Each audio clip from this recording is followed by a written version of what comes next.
이 시간 우리 예배 가운데 또 좌정하시고 우리에게 충만한 은혜로 채우신 하나님께 영광의 박수 올려드리며 손뼉치며 찬양하도록 하겠습니다.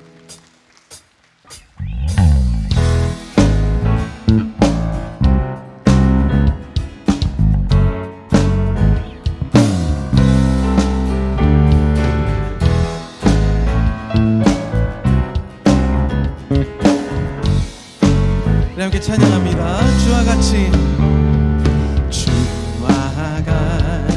길 가는 것 즐거운 일 아닌가. 우리 주님 걸어가신 발자취를 밟게. 다시 한번. 주와 같이 길 가는 것 즐거운 일 아닌가. 우리 주님 걸어가신 발자취를 우리 한 걸음씩 한 걸음 한 걸음 주 예수와 함께 날마다 날마다 우리는 걷겠네.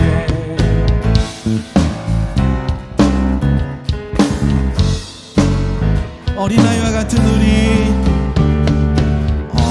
어린아이 같은 우리, 미련하고 약간한 주의 손에 이 생명길로 생명길로 가. 그렇게 한 걸음씩 한 걸음 한 걸음 주 예수와 함께 날마다 날마다 우리는 거. 한 걸음씩 한 걸음 한 걸음 주 예수와 함께 날마다 날마다. 우리 손뼉으로만 찬양할까요? 한 걸음 한 걸음 한 걸음 주 예수와 함께 날마다 날마다 우리 함께 걸어가십시다. 우리는 거. 한 걸음 한 걸음 한 걸음 주 예수와 함께 날마다 날마다. 아멘. 우리는 걷게. 하나님이 우리를 인도하여 주십니다. 우리가 하나님께 영광의 박수, 예배의 박수 올려드리십시다.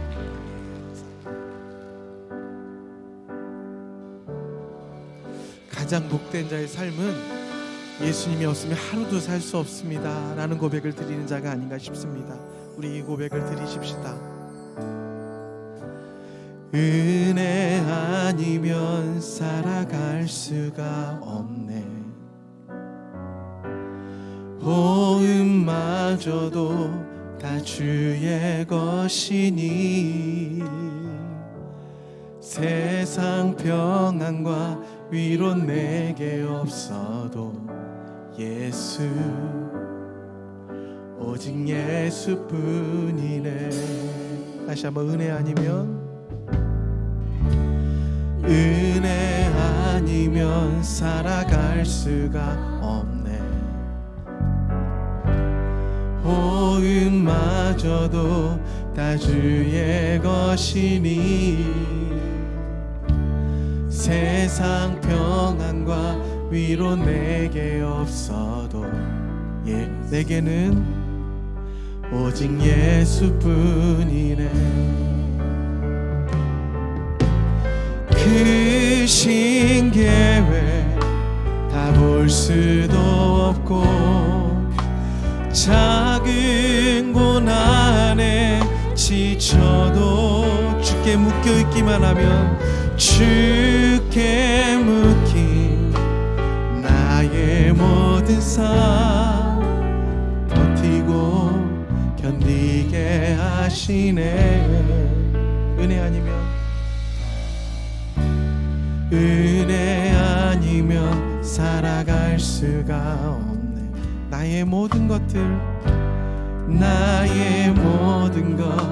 다 주께 맡기니 참된 평안과 위로 내게 주신 주. 내게는 오직 예수뿐이. 그 신계획 다 볼 수도 없고 작은 고난에 지쳐도 주님께 묶여있는 주께 묶인 나의 모든 삶 버티고 견디게 하시네. 그 신계획 다 볼 수도 없고 작은 고난에 지쳐도 주께 묶인 나의 모든 삶 그 안에서 버티고 견디게 하시네. 은혜 아니면 살아갈 수가. 우리의 모든 것들 나의 모든 것 다 주께 맡기니 참된 평안과 위로 내게 주신 주 예수. 오직 예수뿐.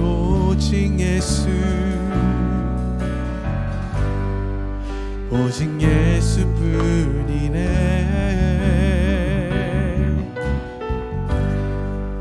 오직 예수뿐이네. 아멘.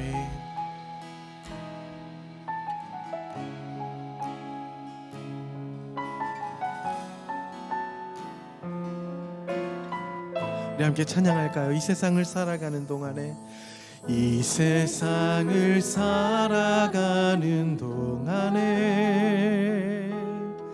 나의 힘을 의지할 수 없으니 항상 기도하고 낙심하지 말 것은 주께서 참 소망이 되심이라. 하나님의 꿈이 나의 비전이 되고 예수님의 성품이 나의 인격이 되고 성령님의 권능이 나의 능력이 되길 원하고 바라고 기도합니다. 주의 길을 걸어가는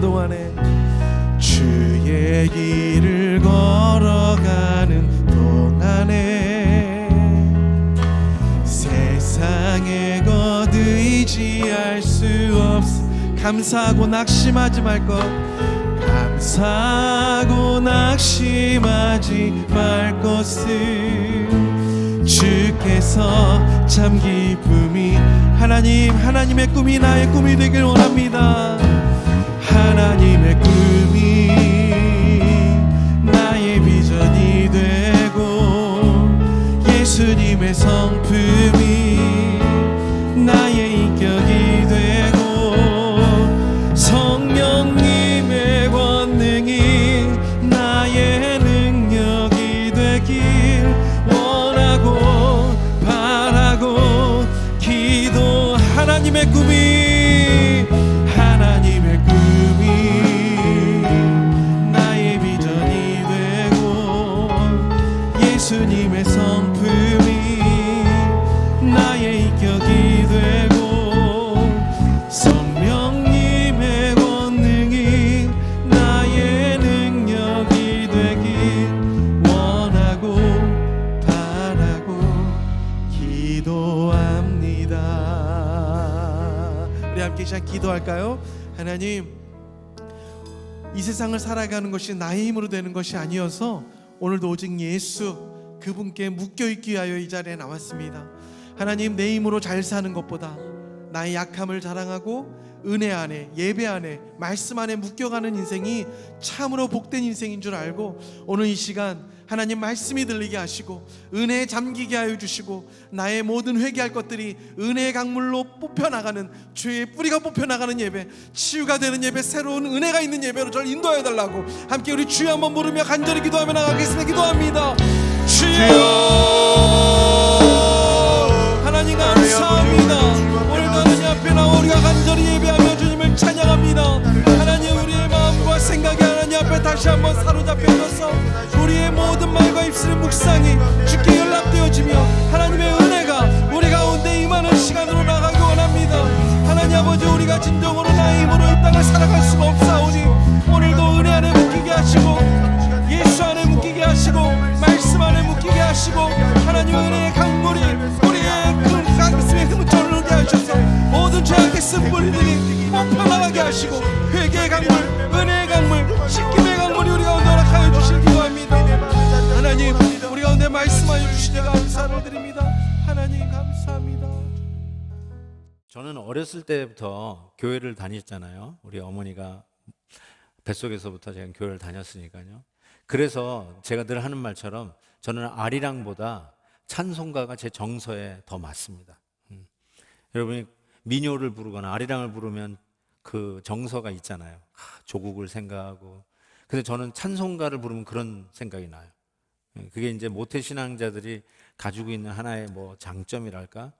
근데 그렇게 크다 보니까 가끔 친구들이 이게 오늘 나 제삿날이야 뭐 이런 말 쓰잖아요. 오늘 제사 드리는 날이라, 이런 말들이 굉장히 생소하게 들렸어요. 무슨 말인지 잘 어색하게 들렸고 심지어는 불편하기까지 했어요. 늘 제사를 드리던 집안에서 예수 믿게 되신 여러분들은 제사 드린다는 말이 그렇게 어색하지 않을 거예요. 늘 제삿날이면 오히려 음식을 잘 먹는 날 하고 굉장히 긍정적으로 생각하시는 분도 있을지 모르지만 저는 제사날 하면은 일단 우상 숭배예요. 그런 거 하면 안 된다고 배웠거든요. 그 조상신을 섬기는 게 아니라 우리는 하나님을 섬기잖아요. 거기다 요즘은 이제 민요적인 색채로 포장된 굿, 이 무당들이 굿하는 거 말이죠. 뭐 칼날 위에서, 뭐 못 위에서 춤을 춘다고 하는 그 아주 용한 무당들 말이죠. 신들린 무당들. 그래서 굿도 어쩌면 이런 제사의 연장선에서 우리가 충분히 이해할 수 있는데, 그래서 저는 제사라는 말, 뭐 차례를 지낸다는 말, 이런 것들이 어색하다 못해 불편했습니다. 그래서 그런지요, 주일학교 출신임에도 불구하고 구약 성경, 물론 통독도 여러 번 했지만 구약 성경에 나오는 내용 중에 여러분도 아마 비슷하겠지만 레위기가 그렇게 쉽지 않습니다. 레위기가 이렇게 소화가 잘 되는 성경 구절이 아니고 낯설어요. 왜요? 거기에 제사라는 말이 계속 나와요. 제사는 나는 굉장히 부정적인 건데 성경에 제사라는 말이 나와요. 그래서 그런지 주일학교 때 뭐 제사에 대해서, 성막에 대해서 배운 적은 거의 없었던 것 같고 그냥 스토리 중심으로 뭐 요나와 고레, 다니엘과 사자굴, 뭐 모세와 홍해 가르는 이야기들, 다윗과 골리앗, 이런 정도 어떤 스토리 중심으로 굵직굵직한 이야기를 기억하지, 구약할 때 뭐 제사제도, 성막, 그게 굉장히 많은 양을 차지하고 있는데도 불구하고 어렸을 때 그 부분에 대해서 제대로 배우지 못하고 아까 얘기한 것처럼 제사는 한국적인 문화에서 이 우상 숭배라고 하는 것을 배웠기 때문에 굉장히 불편합니다. 그런데 이 신약 성경 중에 구약이라고 하는 별명을 가지고 있는 히브리서를 봄에 있어서, 그래서 우리들이 어쩌면 이게 참 힘들고 해석하기가, 이해하기가 힘든 성경이라고 하는 이유도 우리에게 이런 선입관이 있기 때문이 아닌가라는 생각을 해봅니다. 그래서 제가 여러분들에게 숙제를 드리는데, 집에 가시면 레위기 8장, 9장, 10장 그리고 16장, 이거는 꼭 좀 읽으시면 좋겠어요. 왜냐하면 계속해서 나오거든요. 이 내용들이 제사에 대한 거, 제사장에 관한 얘기들, 이런 것들을 여러분이 모르시면 실은 이 히브리서를 이해하기가 상당히 힘듭니다. 히브리서 설교자가, 즉 이 히브리서를 쓴 설교자가 이 편지를 받아 처음으로 읽고 낭독되는 일을 들을 그 성도들에게 쓴 거 아니에요. 그 성도들은 이 부분에서 아주 익숙했어요. 그들은 이 제사 제도가에 대해서 아주 익숙했어요. 그러니까 그 상황 속에서 전해진 말씀이기 때문에 우리가 그 부분에 대해서 전혀 이해가 없으면 히브리서를 원래의 의도대로 우리가 받기가 아주 힘들어질 겁니다. 그런 의미에서 제가 말씀드린 대로 레위기서 8, 9, 10장은 꼭 좀 정독을 하고 오시면 훨씬 더 메시지를 들을 때 무슨 얘기 하시는 건지 금방금방 이렇게 귀에 들어오시라 생각합니다. 이 제사 제도는 원래 우리가 뭐 차례를 지내고 제사를 지내고 뭐 이렇게 그릇도 돌리고 뭐 이런 여러 가지 뭔데 사람이 만든 제도가 아니고요. 성경에 나와 있는 제사 제도는 하나님이 만드신 제도예요. 그리고 우리가 여러분이 알고 있는 제사와 성경에 나와 있는 제사는 완전히 다른 얘기예요. 이거를 비슷한 거라고 생각하고 조상신 대신에 하나님 갖다 놓으면 될 거다 이렇게 생각하시면 정말로 오해하시는 겁니다. 그래서 여러분이 히브리서가 어렵고 구약의 제사 제도가 너무너무나 힘들다고 생각해요. 헷갈리게 하는 선입관이 있기 때문에 그렇습니다. 그래서 제사 제도는 하나님이 만드신 거라고 여러분이 분명히 아셨으면 좋겠고요. 이 제사 제도를 통해서 하나님이 어떠한 분이신가를 우리가 배우게 되고 무엇보다도 우리가 그 구원의 영광과 구원의 그 놀라운 특권을 누리는 일이 어떤 것인지를 정확하게 계시하는 것, 정확하게 알려주시는 게 이 제사 제도인 것을 여러분이 꼭 기억하셔야 됩니다. 그래서 저는 제사 제도 읽으면서 여러분이 꼭 배워야 할 세 가지의 교훈이 있는데 어쩌면 같은 말이지만 약간씩 같은 각도에서 말씀드려 볼게요. 첫 번째로는 죄를 용서하기 위해서는 반드시 희생이 따른다는 것입니다. 이게 제사 제도가 우리에게 가르쳐 주는 교훈입니다.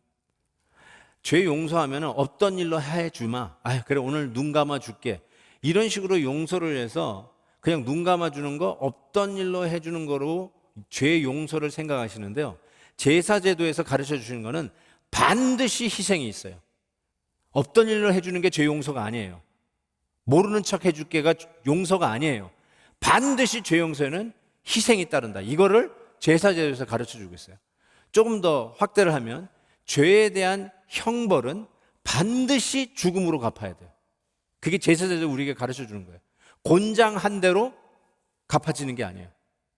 재물을 가져왔는데 재물을 다리 하나를 꺾어가지고 부러뜨려가지고 여러분의 죄가 사해지는 게 아니에요. 죄에 대한 형벌은 죽음이에요. 죽여야 돼요.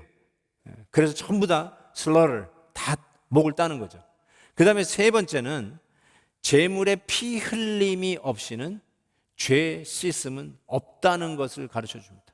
피 흘림이 있어야만 죄 씻음이 있는 거예요. 용서하고 조금 더 다른 말이에요. 씻는 거예요. 클렌징. 정말로 여러분이 깨끗해지는 거예요. 이것이 바로 제사 제도를 통해서 우리에게 하나님이 전달하는 이 구원의 놀라운 영광이 어떤 것인가를 가르쳐 주기 위해서 계시된 하나님의 메시지가 이 제사 제도 안에 들어가 있다는 것입니다. 자, 여러분에게 이런 가정을 하고 말씀을 이제 들어봤으면 좋겠어요.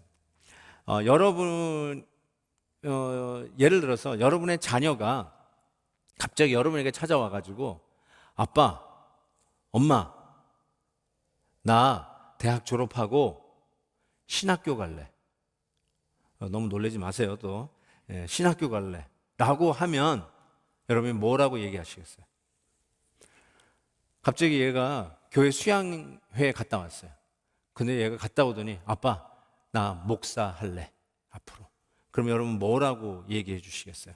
목사는 이런 거란다 저런 거란다 너 이런 거 준비해야 된다 저런 거 준비해야 된다 이렇게 어드바이스를 하실 것 같은데, 그런 의미에서 옛날에 지금부터 2000년 전 3000년 전에 이런 제사제도가 있었던 구약 시대에 한 아들이 아빠한테 와가지고 아빠 나 대제사장 되고 싶어. 나 제사장 할래 라고 한다면 그 당시 엄마 아빠들이 자기 대제사장 되고 싶어하는 아들에게 뭐라고 이야기해 줄 건가 라는 요 질문을 가지고 오늘 본문을 봤으면 좋겠습니다. 왜냐하면 오늘 본문에 대제사장이 되는 그 자격과 그리고 역할과 기능에 대해서 아주 자세히 설명하고 있기 때문에 그렇습니다. 자, 누가 대제사장이에요. 1절 보십시오. 대제사장마다 사람 가운데서 택한 자라고 이야기했습니다. 첫 번째, 자격 조건, 사람 가운데서 택하여. 여러분, 사람이어야 대제사장이 됩니다. 너무 뻔한 얘기 같지만 실은 1절에 보면 사람을 위하여 사람 가운데서 뽑는다. 이 말은 사람을 대표하기 위해서 사람 가운데서 뽑는 거예요. 여러분을 대표하기 위해서 옆에 여러분이 집에서 키우는 복슬 강아지를 내 대신으로 내놓지 못해요. 여러분의 집에서 키우는 강아지가 아무리 이뻐도 여러분을 대신할 수 없어요. 그래서 우리를 대신하기 위해서는 우리와 똑같은 사람 가운데서, 즉 그 레위 족속 아론의 집안의 그 혈통에서 바로 우리 가운데서 이렇게 뽑게 됩니다. 이 말은 이렇게 생각하시면 좋겠어요. 예를 들면 가끔 정치인들이 이 선거철에 이 모내기에 나가는 것들이 뉴스에 나오고, 뭐 지하철 타는 것들이 이렇게 가끔씩 이게 뉴스에 나와요. 그 의도가 약간 정치적인 색채가 있다 할지라도 무슨 의도인지는 알겠어요. 무슨 의도라고 생각하십니까? 내가 이제 뭐 정치인으로 나오는데 나는 당신들을 안다는 거예요. 당신들을 이제 대표하는 정치인이 될 터인데 당신들이 어떻게 사는지, 대중교통을 타고 다니는 그 심정이 무엇인지, 농사 짓는 농부의 마음이 어떤 것인지를 모내기를 하고 늘 승용차만 타고 다니던 사람이 드디어 대중교통도 타고 다니면서 여러분의 컨텍스트를 이해하는 사람으로 나서니까 나를 뽑아주십시오. 그때 아니겠어요? 여기서 대제사장이 된다는 것은 우리를 대표하기 때문에 우리의 형편을 아는 자가 대제사장이 되어야 된다는 거예요. 우리가 맞는 비를 맞는 자가 대제사장이 되어야 되고요. 우리가 느끼는 추위를 똑같이 느끼는 자가 대제사장이 되어야 된다는 거예요. 우리는 고생하고 있고 우리는 비 새는 집에서 지내는데 자기는 아방궁에서 지낸다. 이런 사람은 대제사장이 될 수 없고 우리를 대표할 수 없다. 그 뜻이에요. 그래서 사람 가운데서 뽑는다는 그 뜻이에요. 또 대제사장의 자격은 4절에 이렇게 되어 있어요. 이 존귀는 아무도 스스로 취하지 못하고 오직 아론과 같이 하나님의 부르심을 받은 자라야 한다. 스스로 취하지 못한다는 게 뭐냐면 내가 되고 싶다고 되는 게 아니라는 거예요. 내가 갑자기 어느 날 나는 이제 대제사장 될 거다. 그리고 스스로 대제사장 되는 게 아니라 하나님이 부르셔야 되고, 이 존귀는 대제사장직을 얘기하는 거예요. 마치 미국에서 판사를 Your Honor라고 부르듯이 honor, 존귀, honor. 이 대제사장직이 honorable한 포지션이잖아요. 이 존귀라는 이 직, 대제사장직은 되고 싶다고 되는 게 아니라 하나님의 부르심을 받아야 된다. 그래서 하나님이 모세에게 명해서 아론에게 그 대제사장 옷, 에봇을 입혀주는 것으로 하나님이 부르신 자, 하나님이 택한 자, 사람 가운데서 택하는데 하나님이 택한 자, 내가 되고 싶다고 되는 게 아니라 하나님의 부름을 받은 자가 대제사장이 된다라고 이야기를 하고 있습니다. 이게 굉장히 중요한 자격 조건이에요. 자, 두 번째로는 제사장의 역할은 이렇게 얘기하고 있어요. 1절 다시 보시면 대제사장마다 사람 가운데서 택한 자이므로 하나님께 속한 일에 사람을 위하여 이 대제사장의 일을 하게 되죠. 그러니까 하나님에게 속한 일을 하는 것이 대제사장입니다. 이 말은 exclusively, 배타적으로 하나님의 일만 하는 거예요. 우리가 오해하지 말 것은 여러분이 가지고 있는 직장이나 제가 교회에서 가지고 있는 이 목사직이나 하나님 앞에서 다 거룩하고 귀한 것입니다. 하나님의 부르심을 받은 거예요. 그런데 대제사장은 하나님에게 속한 일, 성막의 일, 성전의 일만 하게 돼 있어요. 제가 다른 메케닉 일을 하고 그 다음에 파트타임으로 목회하는 사람이 아니라 저는 풀타임으로 목회만 합니다. 교회 일만 하는 거예요. 그런 의미에서 이 대제사장은 아무리 자기가 정말로 이 손재주가 많아가지고 나는 이 카펜터 일도 하다가 파트타임으로 대제사장 일도 하겠다, 그럴 수 없어요. 네가 정말로 그거 하고 싶으면 그 길 가야지 대제사장직 할 수가 없다는 거예요. 하나님의 일에 속한 일을 전적으로 하는 자, 그게 바로 대제사장의 역할인 것을 이야기해 줍니다.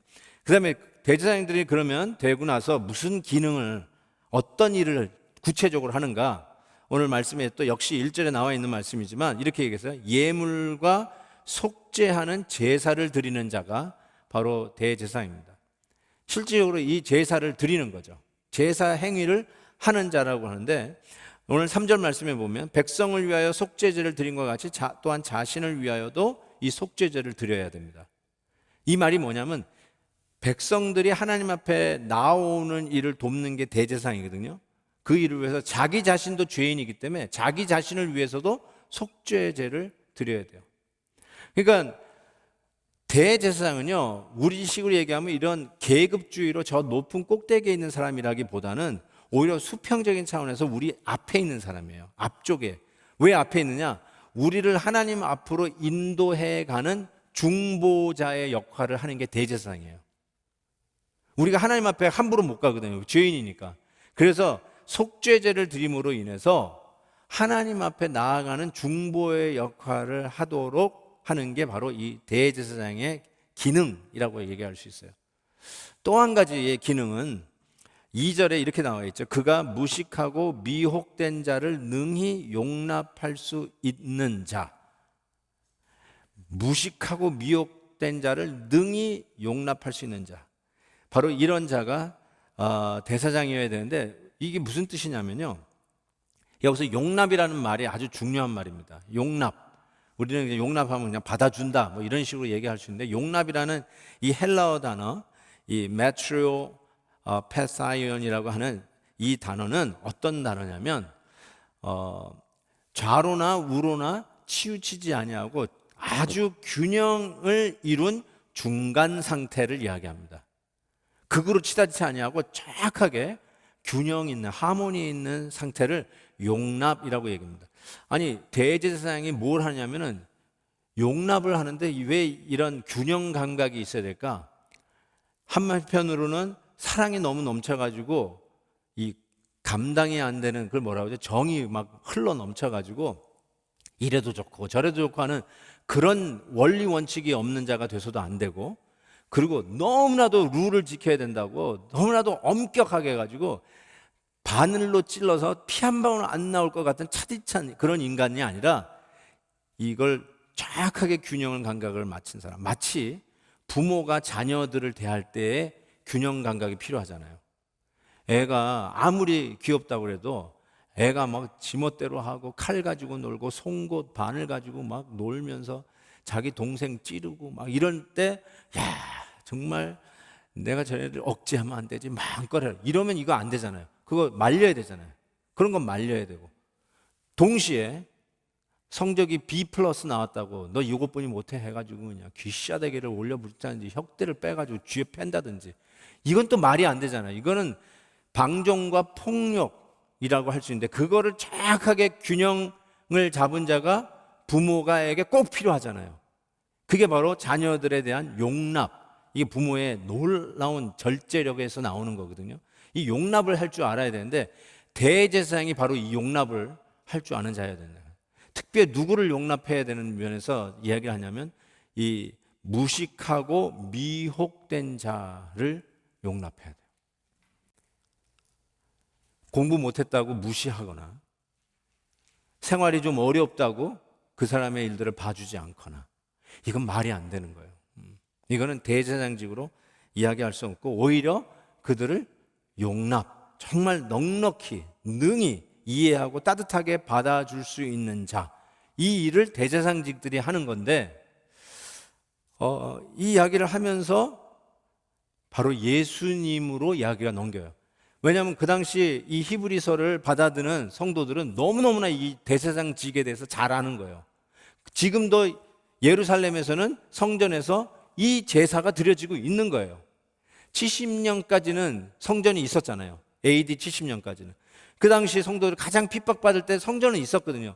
그러니까 성전 제도에 대해서 너무나 잘 알고 있어서, 그렇지, 대제사장은 그런 사람이지, 대제사장은 이런 역할을 하는 사람이지, 너무나 잘 알고 있는데 이걸 설명하면서 고로, 우리 지난주 예수님은 우리에게 그냥 대제사장 정도가 아니라 큰 대제사장이다 라고 이야기하면서 이제 스토리를 예수님 이야기로 전개하는 아주 정말 탁월한 설교자인 것을 우리가 보게 되는데, 예수님은 그러면 어떠한 대제사장인가? 4절에서 6절에 이 이야기를 하는데 이렇게 얘기했어요. 오직 아론과 같이 하나님의 부르심을 받은 자라야 할 것이니라.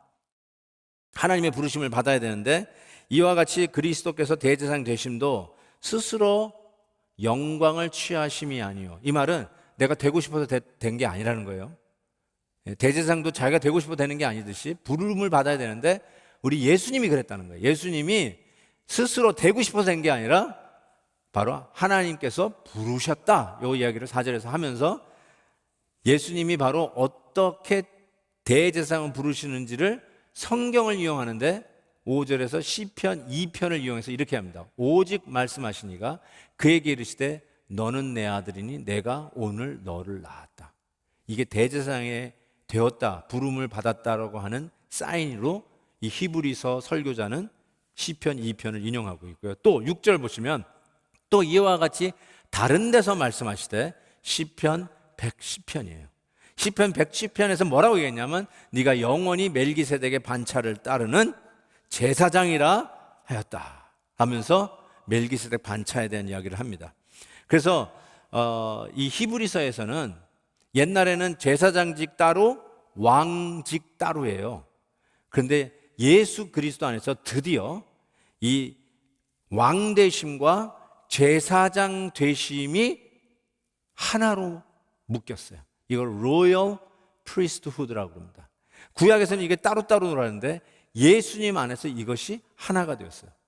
그걸로 구약에서 이야기하는 이 모든 제사 시스템 그리고 이 제사장직, 대제사장직은 앞으로 오실 예수 그리스도를 향한 그림자인 것을 설명하는 것입니다. 우리가 그렇게도 잘 알고 매년마다 해왔던 그 모든 제사의 제도는 앞으로 오실 실제 되시는 예수 그리스도의 그림자, 실제의 그림자로 우리가 했다는 것이죠. 영화로 얘기하면 구약은 예고편이에요. 그리고 진짜 영화가 본방 상영이 되는 게 예수 그리스도예요. 앞으로 실제가 오시면 이럴 것인 거를 내다보는 게 지금 여러분이 그렇게도 잘 알고 있는 구약의 제사 시스템이고 대제사장의 역할인 것을 이야기하는 것입니다.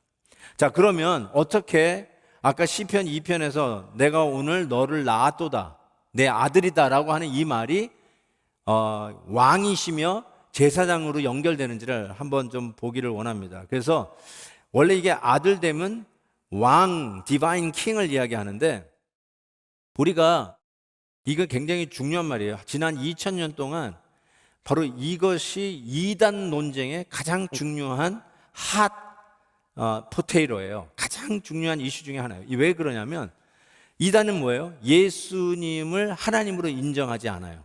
또 반대로 예수님을 사람으로 인정하지 않아요. 양쪽으로 치우치면 이단이에요. 예수님은 하나님이신과 동시에 100% 사람이십니다. 100%. 이거를 성경에서 이야기하고 있기 때문에 여기에 준하지 않으면 그걸로 이단이 결정됩니다. 근데 오늘 이 말씀이 예수님이 하나님이 아니다라고 하는 인용구로 제일 잘 쓰이는 게 바로 오늘이에요. 하나님께서 오늘날 내가 너를 낳았도다. 고로 아니 아들이면 성부 하나님 아버지, 성자 하나님 아들인데 아들을 낳았다는 말은 이거는 하나님이라고 하는 피조물 아니냐. 이해가 되죠? 우리는? 그러니까 이 사람 얘가 내 아들이에요. 이렇게 얘기하잖아요. 어떤 의미에서는 이 얘는 내가 벌어다 준 돈으로 공부시켰고 내가 벌어다 준 돈으로 밥을 먹인 내 애라고. 그러니까 아버지보다는 한 급 아래라는 뜻이에요. 그리고 또 내가 낳았으니까 내 자식이에요. 나 없으면 못 사는 애란 말이에요. 이제 그런 의미에서 아들이라고 하는 개념은 아버지보다 낮은 거예요. 아버지보다 하나 아래예요. 그런 의미에서 예수님을 낳았다라고 한 거 보니까 이거는 예수님은 하나님이 아니라 실은 낳은 피조물 아니냐라고 주장하는 걸로 이 구절들이 사용되는데 실은 우리들의 개념으로는 이게 이해가 돼요. 그럴 수 있겠구나라는 생각을 하는데 성경에서 아들됨은 우리가 생각하는 아버지 밑에 한 끗 아래 아들됨하고는 전혀 상관이 없어요. 성경에서 아들됨은 이런 거예요. 아버지의 유산을 그대로 물려받는 것이 아들이에요. 아버지 거가 아들 거라는 뜻이에요. 아버지의 권위와 아버지의 권세와 아버지의 영광과 아버지의 위엄과 그 모든 것이 그대로 아들 거, 그런 의미에서 아들됨이에요. 피조물이라는 게 아니고 한 급 아래라는 것이 아니고 나 없으면 못 사는 그 열등한 존재로서의 아들이 아니라 아버지 것이 아들 것이라는 바로 그 뜻이에요. 그런 의미에서 요한복음 1장이 드디어 이해가 되는 거예요. 태초에 말씀이 계시나 이 말씀이 곧 하나님이시니라 그가 없이는 된 것이 없느니라. 태초부터 계신 것이지 태어난 피조물이 아니라는 걸 분명히 천명하고 있죠. 로마서 1장에서는 부활하사 능력으로 하나님의 아들로 선포되었다. 부활하셔서 드디어 아들 된 게 아니에요. 이미 아들 되신 그 영적인 권세와 위엄이 부활함으로써 verify, 선포되어지는 것을 얘기해요. 그런 의미에서의 아들됨입니다. 그래서 예수님이 공생애를 시작하실 때 세례 요한에게 세례를 받고 공생애 시작한 거 기억나시죠? 그게 굉장히 중요한 사건이에요. 가장 공생애를 시작하는 바로 그 사건 속에서 뭐라고 하나님이 말씀하면 하늘문이 열리고 비둘기와 같은 성령이 임하시면서 하늘에서 음성이 들립니다. 이는 내 사랑하는 아들이요 라고 했어요. 이는 내 사랑하는 아들이요. 하나님의 권위를 그 위에 선포하는 모습이죠. 아, 얘가 내가 낳았다. 나는 직접 못 가지만 얘 말 잘 들으면 그냥 그래도 얼추 될 거다. 그런 뜻이 아니에요. 하나님인 우리 주님께서 드디어 공생애를 시작하는 이 팡파레와 같은 거에 너는 내 아들이라. 저의 말을. 그리고 예수님이 십자가 지시기 전에 가장 중요한 순간이 변화산이잖아요. 변화산에서 베드로가 장막, 초막 셋을 짓때 뭐 하면서 나오는 때 그때 하늘이 다시 열리면서 하나님께서 말씀하십니다. 이는 나의 아들 곧 택함을 받은 자니 너희는 그의 말을 들으라. 여기서 또 나와요. 그러니까 아들됨에 대한 선포는 그분이 우리의 하나님이시고 왕 되시며 그분이 우리를 인도해 가실 대제사장 되실 분이라는 것을 선포하는 말씀이에요. 그래서 시편 2편 오늘날 내가 내 아들을 낳았도다라는 그 말씀이 그냥 이게 뭔가 하는데 히브리서 설교자는 그것을 정확하게 이게 바로 예수 그리스도의 우리의 왕 되심과 제사장 되심을 선포하는 말씀으로 적용하고 있는 것이죠. 두 번째, 예수님의 그 제사장 되심은 용납하심에 달려 있습니다. 아까도 인간 대제사장은 우리의 무식함과 미혹받는 우리들을 넉넉히, 능히, 젠틀하게, 따뜻하게 받아주시는 이 용납하심이 제사장의 아주 중요한 기능인데 바로 예수님이 그와 같이 우리를 용납, 받아주신다라고 이야기하십니다. 그러면서 7절에 그 제사장 대신의 모습을 볼 수 있는 구절이 나오는데 그는 육체에 계실 때 자기를 죽음에서 능히 구원하실 이에게 심한 통곡과 눈물로 간구와 소원을 올렸다 이렇게 얘기하고 있어요. 육체에 거실 때 언제죠? 지금 공생애 하실 때 언제 예수님이 심한 통곡과 눈물로 기도하신 적이 있죠? 겟세마네요. 맞아요. 겟세마네. 겟세마네 동산에서 예수님께서 누가복음 보면은 더욱 간절히 기도하시니 땀이 땅에 떨어지는 핏방울과 같이 가장 극심한 최고 힘을 들여서 짜내듯한 기도, 그 땀이 눈물이 핏방울 될 정도로 쏟았던 기도를 얘기하는데요. 바로 그때 드렸던 기도가 이거였어요. 아버지여 만일 아버지의 뜻이거든 이 잔을 내게서 옮기시옵소서. 그러나 내 원대로 마시옵고 아버지의 원대로 되기를 원하나이다 하면서 심한 통곡과 눈물로 기도한 장면이죠. 여러분 도살장에 가보신 적이 있는지요? 도살장 가보신 적 있어요? 아마 시골에서 자라지 않으시면 못 보셨을 것 같은데 저도 뭐 실질적으로 가서 본 적은 없지만 가보지 않아도 도살장 현장은 우리가 충분히 상상할 수 있을 거라고 생각합니다. 예수님이 우리가 그 양을 잡아보신 분인데 양은 정말 저항을 잘 안 해요. 소리도 안 내. 그래서 그냥 말없는 얌전한 양이라고 생각하지만 한번 제사장이 된 입장에서 하나님 앞에 제물을 드리는 그 희생 제물들을 목을 따고 각을 뜨는 그 현장을 한번 생각해 보세요. 그냥 조용한 적막한 장소일까요? 아니요. 그곳에서 도살당하는, 죽임당하는 그 제물들 속에서 나오는 비명, 절규 소리가 있어요.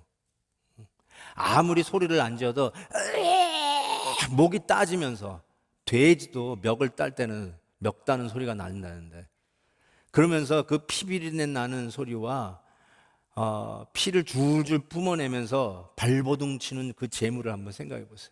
그리고 목이 잘려나가면서 그 소리 없이 그냥 지르는 비명, 심한 통곡과 눈물의 그 비명 소리를 한번 상상해 보십시오. 예수님께서 진짜로 심한 통곡과 눈물로 기도한 것은 겟세마네 말고 또 한 군데 있습니다. 바로 십자가에서 예수님이 유월절 어린 양 희생 제물로 십자가에서 심한 통곡과 눈물로 부르짖는데, 마가복음 15장 이렇게 돼 있어요. 제9시에 예수께서 크게 소리 지르시되 엘리 엘리 라마 사박다니 하시니, 이를 번역하면 나의 하나님 어찌하여 나를 버리셨나이까. 십자가에서 유월절 어린 양으로 심한 통곡과 눈물로 부르짖는 우리의 희생 제물이 대신 예수님께서 십자가에서 부르짖는 소리가 바로 저 소리였어요. 여기서 꼭 하나 짚고 넘어가야 될 게 있어요. 그게 뭐냐면 7절 후반절에 보면 그의 경건하심으로 말미암아 들으심을 얻었느니라. 예수님께서 심한 통곡과 눈물로 기도와 간구를 드렸는데 그 간구가 들으심을 얻었다는 거예요. 무슨 기도가 응답됐다는 말입니까? 예수님이 무슨 기도를 드렸는데 그 기도가 들으심을 얻은 것입니까? 이 잔을 내게서 옮기시옵소서? 그 기도를 들으셨나요? 아니요. 그 기도 들어주시지 않으셨어요. 잔은 옮겨지지 않았어요. 그럼 도대체 무슨 기도를 들어주신 건가요? 내 뜻대로 마옵시고 아버지의 뜻대로 하옵소서. 내 원대로 마옵시고 아버지의 원대로 하시옵소서. 이 기도가 응답되었다는 뜻입니다. 바로 그 기도 때문에, 그 기도가 들으심을 얻었기 때문에, 응답되었기 때문에 드디어 우리의 구원이 완성된 거예요. 그 기도를 하나님 아버지께서 들어주셨기 때문에 절망 속에 있었던 우리가 드디어 소망을 가지게 된 거라고요. 갈 길을 잃고 방황하고 지옥 갈 수밖에 없었던 우리들이 이 기도를 들어주심으로 천국 가는 백성이 되었다는 것입니다. 부족하고 연약했지만 이 기도를 아버지가 들어주셨기에 십자가에서 부르짖는 예수 그리스도의 심한 통곡과 부르짖음의 기도가 응답되었기에 드디어 절망과 지옥을 향해 가던 우리들이 천국의 백성 되고 소망을 갖게 되었다는 것입니다. 여러분이 그 안에 소망이 있고 여러분이 그 안에 가능성을 찾게 되고 그곳에서 다시 시작하고 그곳에서 새로운 출발을 할 수 있게 되었다는 것입니다. 사랑하는 성도 여러분, 그런 의미에서 우리는 더 이상 다른 게 필요 없는 존재가 됐다는 거예요. 예수 안에서 모든 것이 필요 충분 조건이 다 완성되었다는 뜻이에요. You don't need any more than Jesus. 예수님 외에 더 필요한 게 없다는 것입니다. 예수 한 분으로 충분하다는 것입니다. 예수님이 단번에 십자가에서 우리를 위하여 심한 통곡과 눈물로 기도와 간구를 하셨기에 그 기도가 들으심을 얻었기에 이제 우리는 그 예수 안에서 충분히 구원의 놀라우신 은혜를 누리는 자가 되었다라는 것입니다. 여러분, 이게 아니면, 이 예수 안에서 충분하다는 이 메시지 아니면 종교 개혁가들이 부르짖는, 마틴 루터와 칼빈이 부르짖는 그 이야기는 신화예요. 허풍이에요. 만약에 이것이 아니면 이 복음을 전하기 위해서 이 복음 하나로 충분하다는 걸 이야기하기 위해서 불에서 화양을 당하고 총칼에 희생당한 순교자들의 피는 너무나도 허무맹랑하고 속절없는, 부질없는 것이 될 거예요. 그러나 바로 예수 안에서 충분합니다. 예수님이 십자가에서 부르짖는 그 기도로 우리의 구원은 충분합니다. 완성입니다. 드디어 성취되었습니다. It is finished. 바로 이 메시지 하나로 우리가 여기까지 온 거예요. 그거 하나로 여기까지 온 거라고요. 그거 하나 붙들고 온 거라고요. 사랑하는 성도 여러분, 그렇기 때문에 예수 말고 다른 거 더 필요 없어요. 예수 말고 더 필요해가지고 여러분의 아들을 신학교 보내고 아들을 여러분 목사 안 만들어도 괜찮아요. 우리 아들 목사 만들어야만 꼭 직성이 풀리겠다고요? 아니에요. 그거 필요 없어요. 착한 여러분 남편 은혜 받았는데 장로님으로 집사님으로 잘 섬기면 돼요. 뭐 꼭 신학교 보내려고 하지 마세요. 예수님 한 분으로 충분합니다. 충분해요. 제가 소명을 무시하는 말이 아니에요. 서원하신 우리 어머니도 여기 앉아 계시니까 서원을 무시하는 게 아니에요.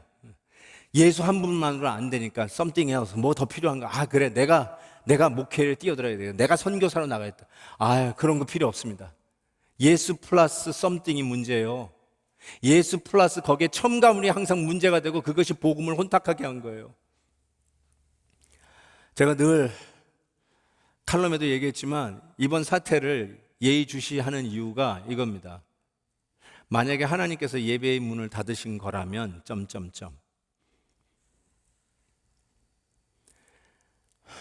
주정부가 닫은 게 아니고요, 페더럴 정부가 닫은 게 아니라 만약에 하나님이 우리의 예배의 문을 닫은 거라면 그래서 저는 이 질문을 이번 주말에 또 던져야 했어요. 예배 중에 찬송 부르지 말라는 이 명령이 주지사의 명령이 아니라 하나님의 명령이라면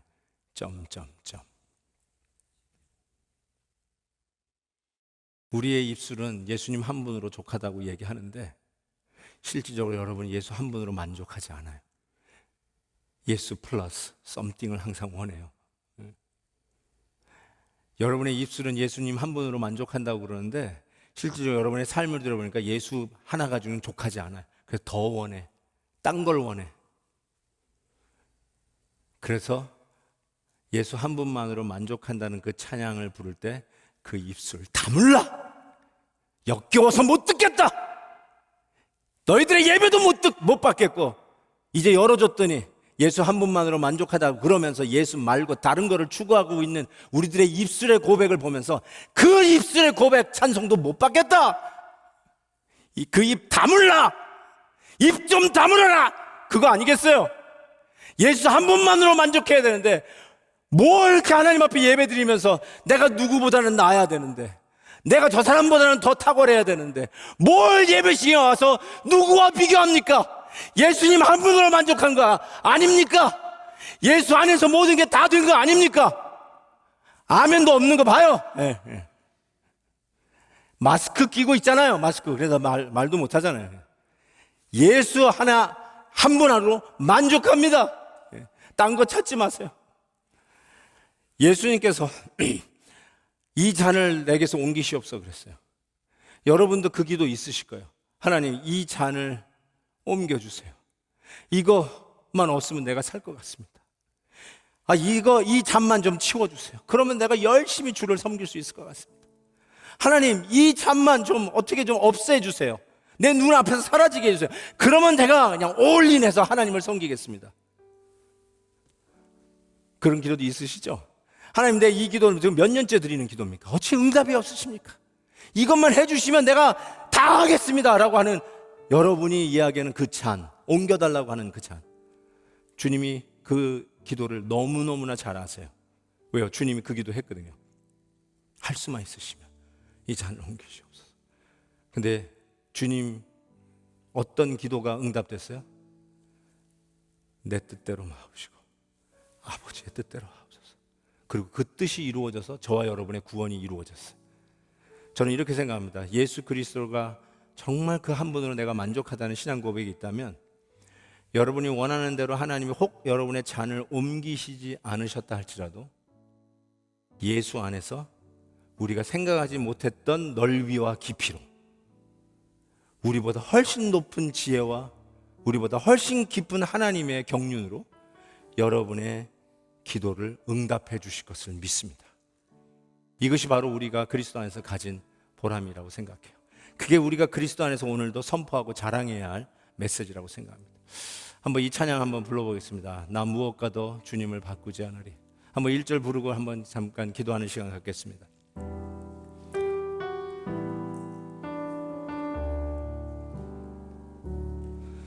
나 무엇과도 주님을 바꾸지 않으리. 다른 어떤 은혜 구하지 않으리. 오직 주님만이 내 삶의 도움이시니 주의 얼굴 보기 원합니다. 주님 사랑해요. 온 마음과 정성 다해 하나님의 진실한 친구 되기 원합니다. 이제는 교회의 머리시요 우리의 주님이 되시는 예수 그리스도의 은혜와 그 아들을 우리에게 주시기까지 사랑해 주신 아버지 하나님의 크신 사랑하심과 오늘도 예수 그리스도를 나의 주 나의 하나님으로 믿도록 우리의 마음의 문을 여시는 성령 하나님의 위로 충만 교통하심이 오늘도 다시 한번 말씀을 통하여 도전받고 각오하게 하고 떠나는 주의 백성들 머리 위에 지금부터 영원토록 함께 있을지어다. 아멘.